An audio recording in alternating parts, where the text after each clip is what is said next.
आमे आज आसिके पहुँची जाइथिलु आमर लक्ष्मी सागर थिबा लक्ष्मी मंडप रे कहीं ना इटी आमर गोटे छोट मीना बजार पड़ीथिला और ये मीना बजार आमर अगस्ट 15 तारिख पर्यंत पड़ो आठी बहुत आगो को नाच गीत फंक्शन प्लस बहुत प्रकार आइटम हम ठीक अच्छे। तो मीना बजार आम बुलवा को आसलु ये बहुत प्रकार दोली पड़ी राम दोली झूला दोली डंगा दोली आ पिलांग कि गेम सब पड़ी। तो आपण मैंने आसिकी एठी प्राय सब एंजॉय करें प्लास्टिक जिनस 20 टंकिया हरेक माल आमर घर करणी जिनस जहाँ भी किसी ये आवेलेबल रोचे आपणकर माने जहाँ भी खाइबा जिनस भी अच्छे ये मटर सूप अच्छी आमर जो ठंडा प्लस मोमो मैंने आपंकर गुपचुप जहाँ भी आप चाहिए से मैंने आप आसिक गोटे। तो मुझे मटर सूप आम दीज चूज करूँ खावाई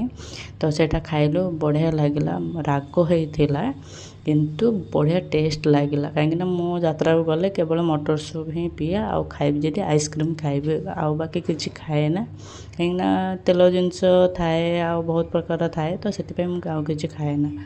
तो मटर सूपटा खाइले बहुत टेस्ट लगिला राग भी बहुत होता। तो आपण मैंने जदि भी बुलवा को आसुँच तो मटर सूप निहाती पीबे। एबे मु पलैली आमर टे इयरिंग बाचिवाई जेहेतु मोर इयरिंग भी नाला घरे आउ कि तो से इयरिंग बाचिया जाइली बट एते भी किसी मते खास लगिलानी से कि मुझे देखिली मत किसी भल भी लगिलानी गोटे इयरिंग देखिली बट एते भी भल लगिलानी से कि मुझे रखीदेली आसली। तो आपण मैंने आसतु एंजॉय करूँ रोचे टाटा बाय बाय एंजॉय करूँ।